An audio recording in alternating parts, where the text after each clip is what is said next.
नमस्कार, मैं हूं दीपिका, हाजिर हूं लेकर आपका पसंदीदा कार्यक्रम जिसका नाम है रचना। जैसे कि आप सभी जानते ही हैं कि इस कार्यक्रम के माध्यम से हम आपका परिचय उन लेखकों से करवाते हैं जिन्होंने कि साहित्य के क्षेत्र में अपना विशेष योगदान दिया है।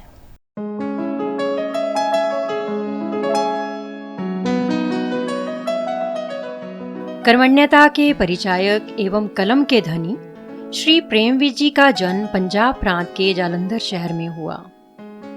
जीवन का अधिकांश भाग संघर्ष में बीता, किंतु चुनौतियों के समक्ष घुटने टेकना उन्हें कदापि मान्य न था। निसंदेह साहित्य जगत के लिए यह गौरव का विषय है कि श्री विज वर्तमान में आचार्य कुल चंडीगढ़ के उपाध्यक्ष एवं संवाद साहित्य पत्रकारिता मंच चंडीगढ़ के अध्यक्ष के तौर पर पदासीन है। विजय द्वारा सृजित साहित्य की बात करें तो कविता, व्यंग्य, कहानी, लघु कथा व आलोचना में उनकी सक्रियता बराबर बनी हुई है। सहित उनके द्वारा अब तक लिखित पुस्तकें वर्णन योग्य हैं।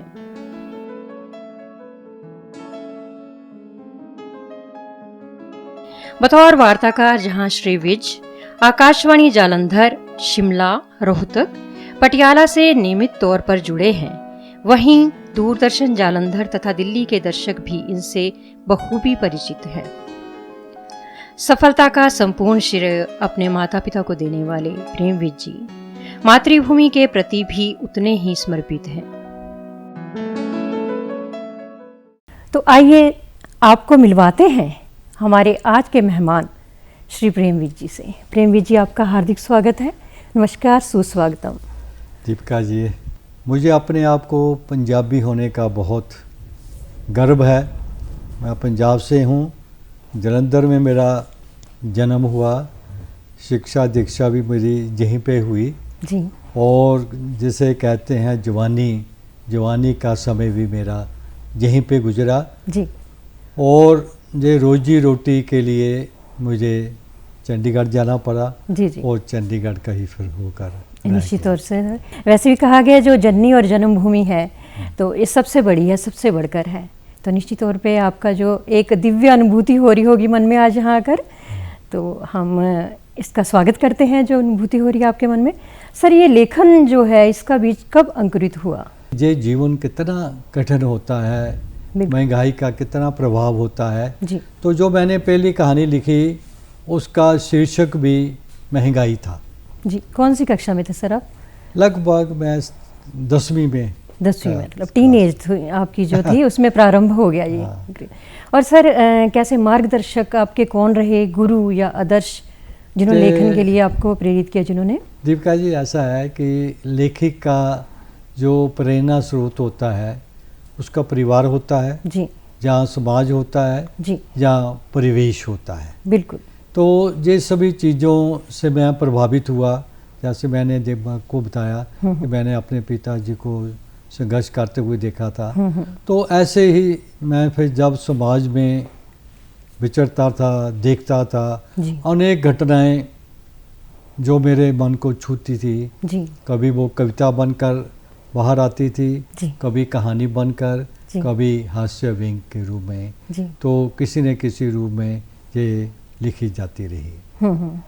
तो परिवार का कितना योगदान रहा इसमें? परिवार का ऐसा है कि मेरे से पहले भी परिवार में कोई किसी को लेखन का शौक नहीं था जी। तो अब मेरे बच्चों में भी ये शौक नहीं है जी, ना ही मैंने कोशिश की जी। क्योंकि ये जो लेखन है मैं सोचता हूँ कि ये प्राकृतिक रूप से ही होता है। बिल्कुल सर, प्रयास नहीं हो आना पाता, चाहिए। देवीय वरदान है, माँ सरस्वती की अपार कृपा हो जिन पर उन्हीं को बिल्कुल मिलता है सही सर। बात है। बिल्कुल सहमत हूँ इससे। और हमारे जो दर्शक जुड़े हुए हैं राष्ट्रीय और अंतर्राष्ट्रीय स्तर पर हमारे साथ, ये निश्चित रूप से ये जानना चाहेंगे कि जो लेखन है इसके बारे में एक बात कही जाती है, मुझे स्मरण आती है बात में कहीं से, कि एक बार किसी ने लेखक से पूछा कि आप क्या करते हो, तो उन्होंने कहा मैं लिखता हूँ।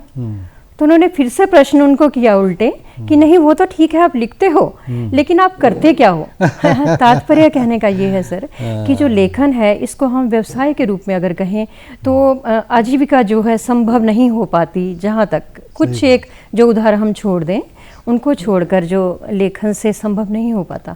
तो आजीविका के लिए आपको क्या प्रयास करना पड़ा, कौन से कार्य क्षेत्र में गए? ये बिल्कुल आपकी बात ठीक है जी। कि लेखन को हम अपने रोजी रोटी के साथ नहीं जोड़ सकते। बिल्कुल। ये बात उपेंद्रनाथ अश्क जी ने भी कई बार लिखी, और हमारे जो कहानी सम्राट हैं प्रेमचंद जी ने भी कहा जी। कि ये हमारा रोजी रोटी का साधन नहीं हो सकता। जी। तो मुझे, क्योंकि कुछ मेरी परिस्थितियाँ ऐसी थी कि मुझे शुरू में ही काम करना पड़ा, लेकिन मुझे दो शौक़ लगातार मेरे साथ लाइफ में, जीवन में चलते रहे। एक पढ़ने का जी। और एक काम करना। काम करना भी मेरी मजबूरी थी क्योंकि मैं अपना घर परिवार चलाना चाहता था। तो पढ़ने के शौक़ के साथ ही मुझे लिखन का भी मेरा साथ ही साथ चलता रहा। जी सर, इतनी सारी पुस्तकें, 18 पुस्तकें आप लिख चुके हैं, और अपनी जो मातृभाषा है उसे भी आपने स्मरण में रखा। 2 पुस्तकें उसमें भी लिखी हैं, काव्य संग्रह है आपका, कथा संग्रह उसमें आ जाता है। तो लेकिन हमें लगता है तुलनात्मक रूप से देखें तो हिंदी में लेखन अधिक है पंजाबी की बजाय, ऐसा क्यों? ऐसा है कि हिंदी का जो क्षेत्र है वो बड़ा व्यापक है जी। और इन दिनों आपने देखा होगा कि जितने भी बड़े बड़े पंजाबी के लेखक हैं, पंजाबी के साथ साथ ही वो हिंदी का भी उसका रूपांतर करा देते हैं। तो उसका वो पाठकों के बहुत दूर तक चला जाता है। तो इसलिए जे मैंने ऐसे था कि मेरे जो हिंदी में आना, वैसे तो मैं पंजाबी हूँ, वो पंजाबी मुझे बोलने में, लिखने में भी बहुत आनंद आता है, लेकिन मुझे पढ़ने का शौक़ था जी। तो बीए मैं कर नहीं सकता था क्योंकि मैं नौकरी कर रहा था। ऐसी कोई सुविधा भी नहीं थी कहीं। एक उन दिनों वे आउट था जिसे कहते थे बया बठिंडा, बल्कि 3 कक्षाएं थी, एक प्रभाकर, एक ज्ञानी। इनके माध्यम से आप आगे भी कर सकते थे क्योंकि मैं शहरी जीवन से जुड़ा हुआ था। तो पंजाबी की इतनी मुझे सुविधाएं नहीं थी। बोल सकता था, लिख भी सकता था, लेकिन इतनी अच्छी नहीं जितनी कि बाकी साथी लिख सकते थे। तो मैंने बीए करने के लिए फिर मैंने प्रभाकर की जी। तो प्रभाकर के बाद मैं बीए कर पाया, तो मेरी फिर वहीं से लाइन चेंज हुई हिंदी की तरफ। तो फिर मैं आगे से आगे बढ़ता गया। तो पढ़ने का इतना शौक़ था दीपिका जी कि मैंने बाद में एमए भी की जी। एमए की आपने, एलएलबी की है, तो और जनसंचार पत्रकारिता में भी आपका डिप्लोमा रहा है। निश्चित तो उससे बहुत बड़ी बात है ये। महसूस किया कि अगर व्यक्ति पढ़ना चाहे जी, तो उसके लिए भी बहुत सारे रास्ते हैं, बहुत सारे, और जो नहीं पढ़ना चाहे उनके लिए तो है ही रास्ते सारे बंद हैं। तो मैंने एमए किया, तो फिर मेरे बाद में मैं अपनी नौकरी के लिए चंडीगढ़ चला गया जी। तो बच्चे भी छोटे थे, तो मेरी धर्मपत्नी उनको पढ़ा देती थी। तो मैंने सोचा मैं क्या करूं। तो वहाँ पंजाब यूनिवर्सिटी में इवनिंग में लॉ थी जी। तो मैंने फिर लॉ शुरू कर दी कि आप देखिए कि जिस व्यक्ति को पढ़ने का शौक़ हो तो वो कहीं न कहीं से रास्ता निकाल कर निकल ही जाता है। बिल्कुल। तो इसलिए मैं चाहता हूँ अपने जो साथियों को भी कि पढ़ने से गुरेज मत करें, पढ़ने का जो जज्बा वो बनाए रखें, क्योंकि पढ़ने के बाद आपका जो दृष्टि है, विचार है, वो बड़े व्यापक होते हैं। बहुत दृष्टिकोण में जो परिवर्तन आ जाता है, नज़रिया हमारा काफ़ी व्यापक हो जाता है पढ़ने से, ये फ़र्क पड़ता है सर। और सर, जैसा विभिन्न जो विधाएं हैं इसमें आपने लिखा है, कविता है तो, और आपका व्यंग्य आ जाता है, कथाएं लिखी हैं, हास्य रस है, ये इन विधाओं में कभी कभी ऐसा तो नहीं होता कि एक जो विधा है दूसरे पर प्रभावी हो रही है, कभी कभार ऐसा तो नहीं होता? होता नहीं ये दीपिका जी, बिल्कुल आपने ठीक पूछा कि कई बार जो लेखक लिखता है ना जी, वो रचना जब दिमाग में आती है वो खुद ही डिसाइड कर लेती है, खुद ही निर्णय कर लेती है कि वो कविता के रूप में जाना चाहती है, कहानी के रूप में जाना चाहती है या हास्य व्यंग के रूप में। जी जी शुरुआत मैंने कहानी से की, जी, फिर मैं बाद में हास्य व्यंग की तरफ चला गया। वो इसलिए चला गया कि उन दिनों न्यूज़पेपर में, समाचार पत्रों में ये एक कॉलम चलता था जी और उसकी काफ़ी मांग थी। जी, तो एक तो जहाँ का जलंधर का हिंदी मिलाप उन दिनों बड़ा लोकप्रिय था, वहाँ भी मुझे सगा मिलती रही। एक राजस्थान में राजस्थान पत्रिका है, जयपुर से छपती, जी तो वहाँ से भी मुझे मुल्की मिल गया, छपने का मौका मिला। तो वो इसकी पेमेंट भी करते थे, पैसे भी देते थे। जी जी, तो एक जे इंसान के एक बहुत बड़ा प्रोत्साहन भी मिलता है कि जहाँ से पैसे मिल रहे हैं। तो मैंने फिर उसकी तरफ काफ़ी लिखा। जी जी, लेकिन हास्य व्यंग जो लिखना है वो दीपिका जी, एक आम लोग सोचते हैं कि ये बहुत सरल विधा है, बिल्कुल लेकिन ये बहुत कठिन मुश्किल है, बिल्कुल ये तलवार के ऊपर चलने वाली बात है। बिल्कुल, दो धारी तलवार है सर। अगर आप थोड़ा सा भी डगमगा गए ना तो समझिए कि ये बहुत गलत है, क्योंकि किसी के मन को चोट पहुंचाना, किसी के सम्मान को गिराना, ये व्यंग जहाज से नहीं होता है। बिल्कुल नहीं होता। हास्य व्यंग वो होता है जो आम आप समाज में बुराइयां हैं। जी मैंने जैसे हास्य व्यंग लिखे, एक किराएदार की व्यथा लिखी। जी, एक बहुत एक छोटी सी घटना होती है, लेकिन आम आदमी इसमें से गुजरता है जी, कि एक किराएदार को मकान खोजने के लिए क्या कुछ करना पड़ता है। तो आजकल आप देखिए कि एक पूरा इंटरव्यू होता है, खासकर बड़े शहरों में, जी कि जी आपके बच्चे कितने हैं, आप कहाँ काम करते हैं। भला बड़ी बात तो ये है कि बात ये देखिए कि वो किराया दे सकता है या नहीं दे सकता, लेकिन उसके आप क्या कुछ पूछ रहे हैं और उसके ऊपर कितनी आप रिस्ट्रिक्शन लगा रहे हैं कि आप वो रात को जल्दी आना है, सो बच्चे और दोपहर को शोर ना डालें, वो करें, वो उसको मैंने उसमें ढाला। एक और विषय था कि मैंने अपनी माता जी को देखा, जो अब हर महीने वो पेंशन लेने जाती थी, तो वो जो कैशियर था उनसे कागज़ पे लिखवाता था मैं जिंदा हूँ, और नीचे उनसे हस्ताक्षर कराते थे। तो मैं सोचता था कि जो कैशियर है वो देख रहा है, देखने के बाद भी उनको कह रहा है, तो उसके ऊपर मैंने फिर व्यंग लिखा कि मैं जिंदा हूँ। तो ऐसे ऐसे विषय मैंने हास्य व्यंग में जी बिल्कुल कि साबित करना पड़ता है जिंदा होने के लिए भी ये विडंबना है, ये विडंबना है, भ्रष्टाचार कहेंगे इसे समाज में जो व्याप्त है, उसके ऊपर बहुत बड़ा व्यंग है, बहुत बड़ा निश्चित तौर पर। और सर हम चर्चा आगे बढ़ाएं तो हमारे दर्शक चाहेंगे कि थोड़ा माहौल को काव्यमय बना दिया जाए। कोई ऐसी कविता जो आपके दिल के बहुत करीब हो, वो हमें एक देवकाज मेरी दहेज के ऊपर कविता है, वो दिल्ली के 10वीं क्लास में 15 वर्षों से चल रही है। उसका शीर्षक है लक्ष्मी जी। तो हालांकि मैं सोचता था कि हमारा समाज बहुत आगे बढ़ गया है, तो ये अब समस्या ख़त्म होनी चाहिए, लेकिन वो चल रहा है। तो मैंने उनसे पूछा कि आप इसको हटा दीजिए, वो कहते हैं नहीं नहीं नहीं ये नहीं ठीक। उसमें मैंने लक्ष्मी को दोनों रूपों में लिया है, लक्ष्मी को औरत भी है, लक्ष्मी पैसा भी है जी। तो उसकी कुछ पंक्तियां मैं आप सुनाता हूँ। जी बिल्कुल, स्वागत है। मैं दवे पाव घर लौट आता हूँ, आखिरी पंक्तियां हैं, और मैं सोचने लगता हूँ कब तक लोग लक्ष्मी के लिए लक्ष्मी का दहन करते रहेंगे, लक्ष्मी का दहन करते रहेंगे। अक्सर मैंने अपने गीतों में या कविताओं में मोहब्बत, प्रेम, प्यार को लिया है जी। वो मैं इसलिए सोचता रहा कि मैंने देखा कि दुनिया प्रतिदिन हिंसा की तरफ बढ़ रही है, नफरत हो रहा है, युद्ध चल रहे हैं। इनके पीछे है क्या? इनके पीछे जो हिंसा के पीछे नफरत है और क्या है। मैं अपने एक गीत की कुछ पंक्तियां आपको और अपने पाठकों को सुनाना चाहता हूँ। अगर दुनिया वालों मोहब्बत न होती, अगर दुनिया वालों मोहब्बत न होती, किसी को किसी की ज़रूरत न होती, ना कलियां ही खिलती ना गुच्छे चटकते, ना कलियां ही खिलती ना गुच्छे चटकते, बहारें ना आती ना गुलशन महकते, ना कलियां ही खिलती ना कूचे चटकते। बहारें ना आती ना गुलशन महकते, जवानी की कोई बुकत ना होती।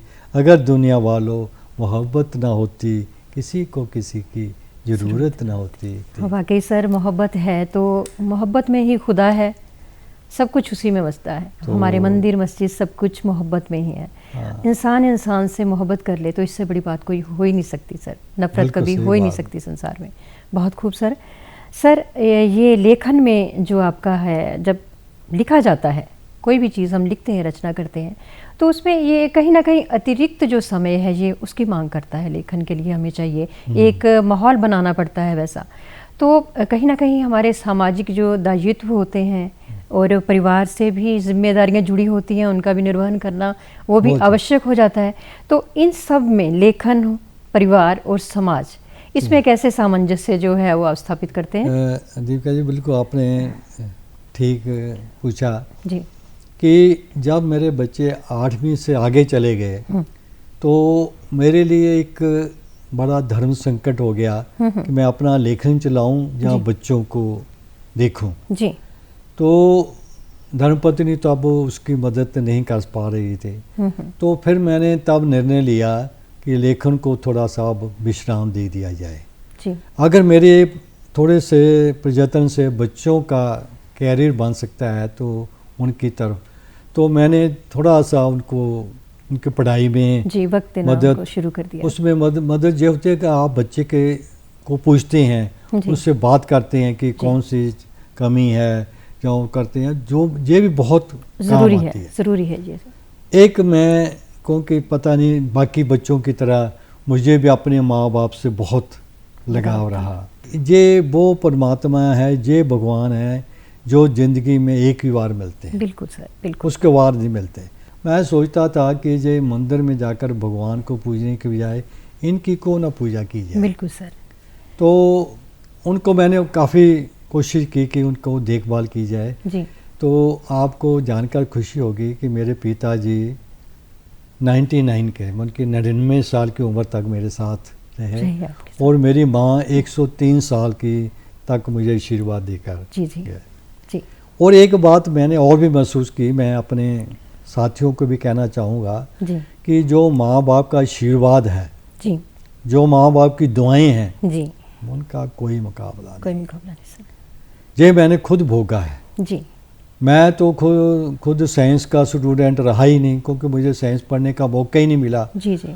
और बच्चे मेरे मैथमेटिक्स में, साइंस में इतना आगे निकले कि बड़ा बेटा मेरा इंजीनियरिंग में गोल्ड मेडलिस्ट निकला। जी। तो इसका श्रेय मैं अपने आप को नहीं देता। जी। मैं हमेशा ये सोचता हूँ कि शायद मैं जो माँ बाप की मैंने सेवा की, जी, उसी का फल मुझे मिला है। जी। तो माँ बाप को कभी नज़रअंदाज नहीं करना चाहिए। ये जो हमारे समाज में वृद्ध आश्रम बन रहे हैं, जी, ये बहुत गलत हो रहा है। जी। हमारे समाज में वृद्ध आश्रम की व्यवस्था थी ही नहीं, संयुक्त परिवार होते थे। ये कहाँ से बन गए, ये कहाँ से आ गए, इसके बारे में हमारी पीढ़ी को सोचने की बहुत ज़रूरत है। निश्चित तौर पर आज अगर देखा जाए तो ये समाज की विडंबना है कि समाज जो हमारा है किस तरफ जा रहा है। हमारे संस्कार तो ये थे ही नहीं कभी। बिल्कुल। हमारे जो संस्कार हैं, भारतीय संस्कार हैं, ये सभ्यता इतनी उच्च कोटि की सभ्यता है कि जिसमें माँ बाप का जो स्थान है सबसे बड़ा होता है। और जो युवक हैं हमारे, उनको भी सीखना चाहिए इस बारे में। सर, ये लेखन का आपके केंद्र बिंदु जो है वो मुख्य तौर पर क्या रहा? ये ऐसा है कि समय समय पर ये बदलाव आता रहा है। जी। जैसे मैंने कहानी से किया, फिर हास्य व्यंग की तरफ चला गया, फिर कविता की तरफ चला गया। जी जी। तो ऐसे तीनों तरफ चलता है। लेकिन आजकल पिछले कुछ साल 2 साल से मैं कविता के ऊपर ज़्यादा केंद्रित रहा हूँ। कविताएं बहुत ज़्यादा लिखी गई हैं। तो इसकी जरूरत ये है कि जो अब दिमाग से जो विचार निकलता है ना, वो दिल तक पहुंचता है। जी जी। वो दिल फैसला करता है कि ये आगे का काम क्या करना चाहिए, क्या नहीं। सर, मन तो कर रहा है ये वार्तालाप यूं ही चलता रहे, जो विचारों की लड़ी है, क्योंकि हम इतना खो गए हैं इसमें, बहुत आनंद आ रहा है। जो हमारी युवा पीढ़ी है, हाँ, उसके बाद उनको क्या संदेश आप देना चाहेंगे और क्या कहना चाहेंगे कि जो खास तौर पे जो हमारे जो आज के लेखक हैं, ठीक, वो लेखन की जो परंपरा है उसमें बदलाव आया है। जैसे कि पुराने समय में, आपके समय में होता था और आज के समय में है, वो भारी एक अंतर आया है। एक तो वो थोड़ा अंतर के बारे में हमें बताइए और बताइए कि उनको आप संदेश क्या देना चाहेंगे। नंबर एक पे तो सबसे पहले तो वो ज़्यादा से ज़्यादा पढ़ें।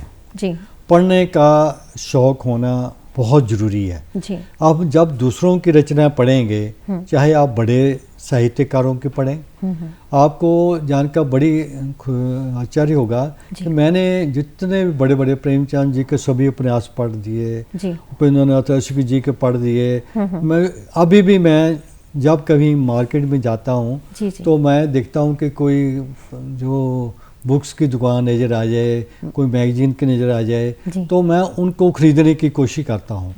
तो एक तो वो साधना करें। नंबर साधना का मतलब ये है कि ये नहीं है कि आप 2-4 कविताएं लिखी और अपने आप को कवि घोषित कर दिया, इस तरह नहीं। आपको तप और तपस्या करना जरूरी है। जी जी सर, इस भागते हुए समय से हम एक घटना है वो अवश्य सुनना चाहेंगे, जो भगत सिंह जी की माता जी के बारे में। वो अवश्य साझा कीजिए हमारे दर्शकों के साथ। क्योंकि जब मैं सर्विस में था तो मुझे वहाँ बहुत सी बड़ी बड़ी पर्सनैलिटीज़ को मिलने का सौभाग्य मिला, जिसमें फिल्मों के भी नेता थे, राजनेता भी थे और साहित्यकार भी थे। जी जी। यहीं पे जलंधर में रहते हुए मुझे ये लगभग 1973 जहाँ तो 74 की बात होगी, मुझे भगत सिंह की माता जी को मिलने का सौभाग्य मिला। जी जी।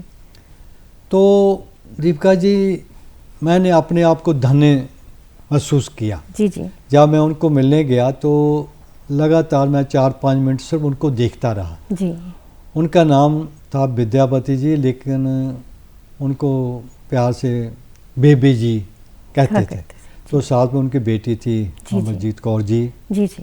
तो मुझे वो बेबी जी कहते, काका की मन की देखदा पे हैं। जी जी। पंजाबी में उन्होंने बड़ा प्यार से पूछा। जी जी। तो मैंने उनको कहा, मैं अपने आप को ये महसूस करना चाहता हूँ कि मैं भगत सिंह की माँ को देख रहा हूँ। बिल्कुल बिल्कुल। उन्हें उपाधि भी मिली थी, पूरे राष्ट्र की माता थी और पंजाब से तो मुख्य तौर से वो उनका संबंध था। ये वो जो नायक थे भगत सिंह, सुखदेव, राजगुरु, जी बिल्कुल, ये वो नायक थे जो भारत की सीमाओं के पार पूरे विश्व में बिल्कुल तक लोकप्रिय हैं, अंतर्राष्ट्रीय ख्याति उनकी है। तो मैंने उनसे फिर काफ़ी देर बातचीत की।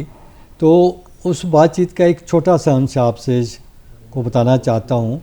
मैंने उनसे कहा कि जब भगत सिंह को फांसी की सजा हुई तो आपको कैसा अनुभव हुआ? तो उन्होंने कहा कि मैं माँ हूँ, माँ होने के नाते मुझे दुख तो हुआ। ये बिल्कुल सच्चाई थी, माँ माँ ही होती है। जी जी। तो फिर उन्होंने इसके बाद जो कहा वो इतनी बड़ी बात कह दी ना, जो आज तक मेरे दिल और दिमाग पे छाई हुई है। जी। तो मैंने कहा, जी फिर आपने भगत सिंह को कैसे याद रखा? जी जी। उन्होंने कहा, काका मैं हर बच्चे च भगत सिंह नूं देखती, भगत सिंह देखते हैं। बिल्कुल, बहुत ये उनकी कह लीजिए महान उच्च कोटि के वो नायक नायिकाएं हैं हमारे, जो भगत सिंह जी हैं। मैं जो तब उनके चरणों को छू लिया कि सचमुच में वह भगत सिंह की माँ है, जो ये शब्द कह सकती है। पंजाब माता, ऐसे ही उनको उपाधि नहीं दी गई, वास्तव में वो पंजाब माता है। उन्होंने कहा दिया कि मैं हर बच्चे में भगत सिंह को मैं देख रही हूँ। सर, आपके स्वर्णिम भविष्य के लिए हम मनोकामना करते हैं कि जो आपका जो लेखन का जो सफ़र है ये निरंतर जारी रहे। आप यहाँ आए और हमें इतना वक्त दिया, यहाँ आकर विचार अपने साझा किए, अपनी जो काव्य कृति है इनमें से कुछ अंश हमें सुनाया। आपका यहाँ आने के लिए बहुत बहुत धन्यवाद। नमस्कार।